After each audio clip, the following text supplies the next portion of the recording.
Hi everyone, it's Marcel again and welcome back to my channel.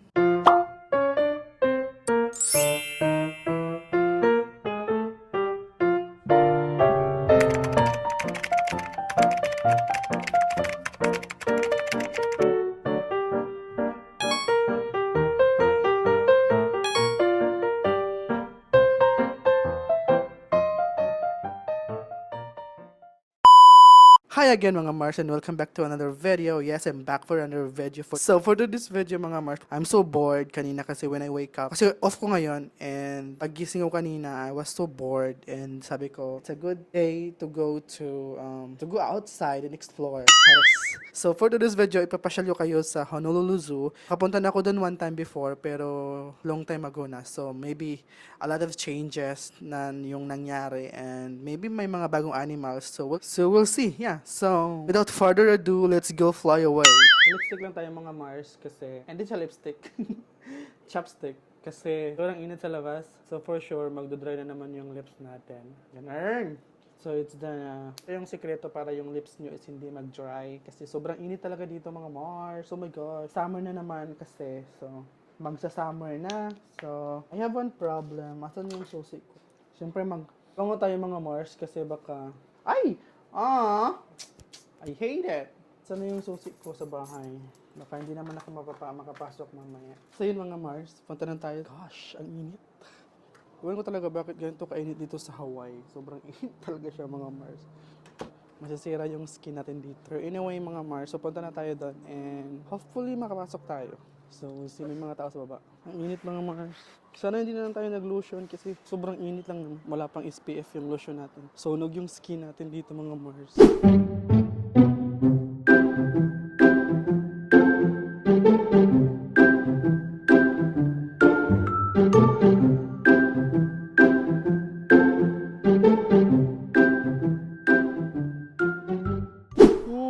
So yun mga Mars, dito na tayo sa bus stop and hintayin natin yung bus papuntang destination natin for today's video.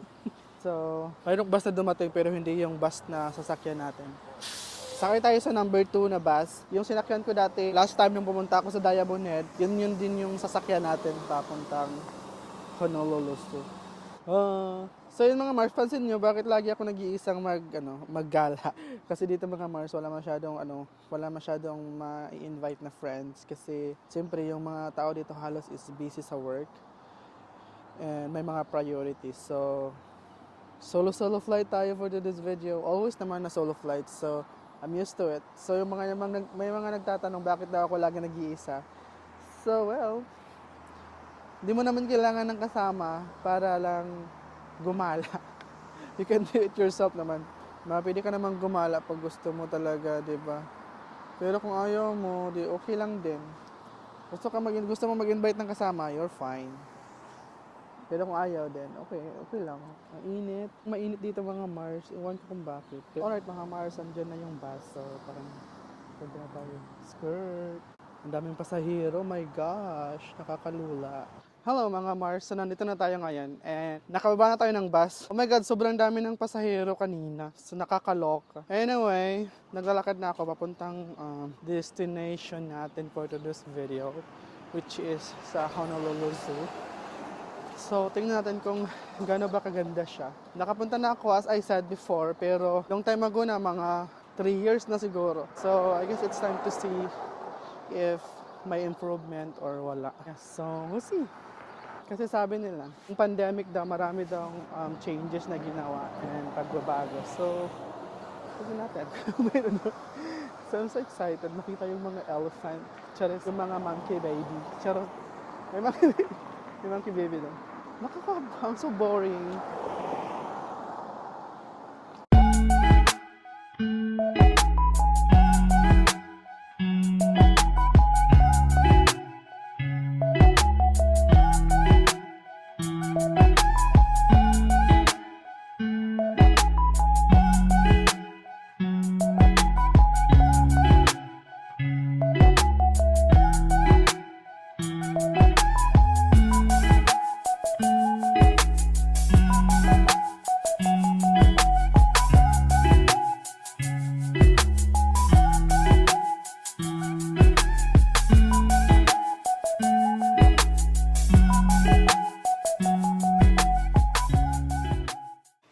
Mars, nasa loob na tayo. So, explore! Tara!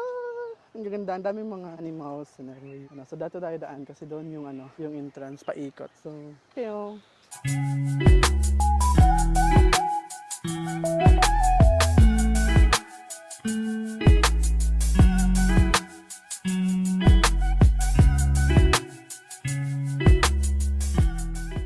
So, walang masyadong tao mga Mars. Pero, sobrang init. Ang init naman talaga dito. Hindi ko talaga maintindihan kung bakit ang init. Push, kasi nasa labas na tayo. Tingnan niyo yung bata. Yung bata pumasok sa butas ng puno. So, doon na part is yung mga malalaking animals like may mga unggoy, may mga giraffe, at saka iba pa. So, tara, tingnan natin yan.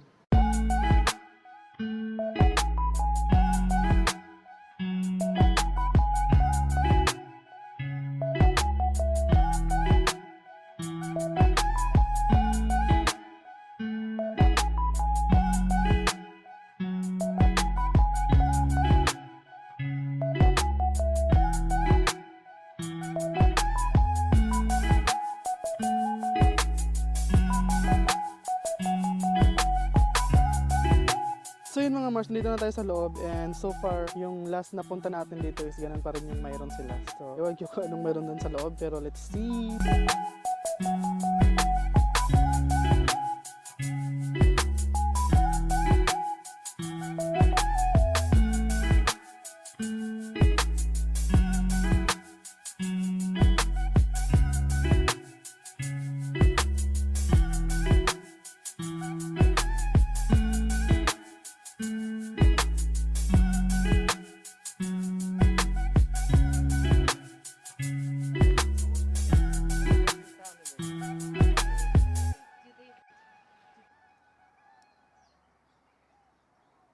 So yun mga Mars, malapit na tayong matapos and wala akong masyado nakita mga animals kasi nagtatago sila. Pag tanghali daw, sabi nung lalaki, kadalasan sa kanila is nagpapahinga sa mga butas and mga ilalim ng kahoy, so masyadong hindi mo nakikita kasi naka-hide sila. So, ayun, disappointed.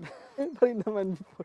Nung pumunta ako dito last time, ganun pa rin. So, there's no changes. Walang nadagdag na animals or walang nabawas na animals or walang nabago na attractions. So, yun ko. Ayun na lang humusga.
Ito na yung last stop natin kasi ito na yung pinaka-last na part ng zoo and doon sa kabila is mga birds na lang yun which is nakita na natin kanina sa entrance.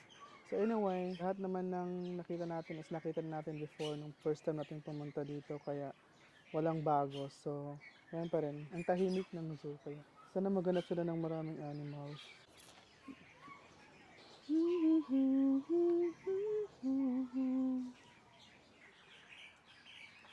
Pag-hi sa akong vlog. Hi vlog, welcome to my guys.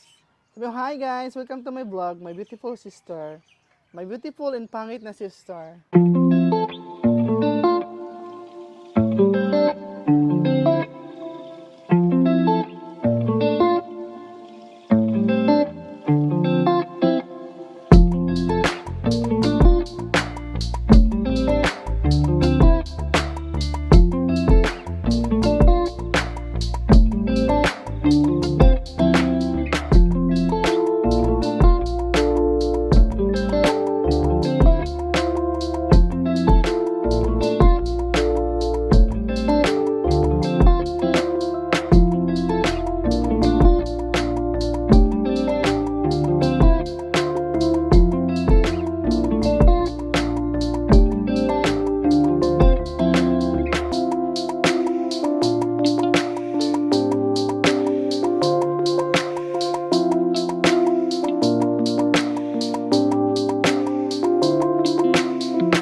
Mars, shooting tayo ngayon kasi nandyan si Tiger. Look, yung tiger nila lumabas. Wala nakakakita dyan. Tayo lang yung nakakita for today kasi nakatago siya.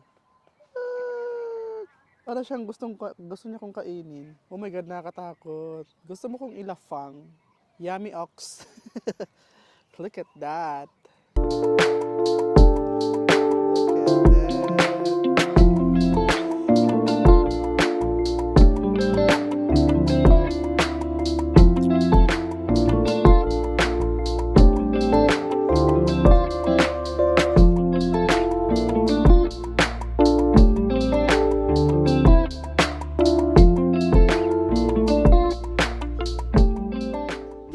Thank you for watching this video. Please like and share and also leave comments down below. Kung gusto niyo magpa-shoutout, shoutout ko kayo for the next video. And yeah, so this is again your Marcy and saying see you on the next video. Bye-bye!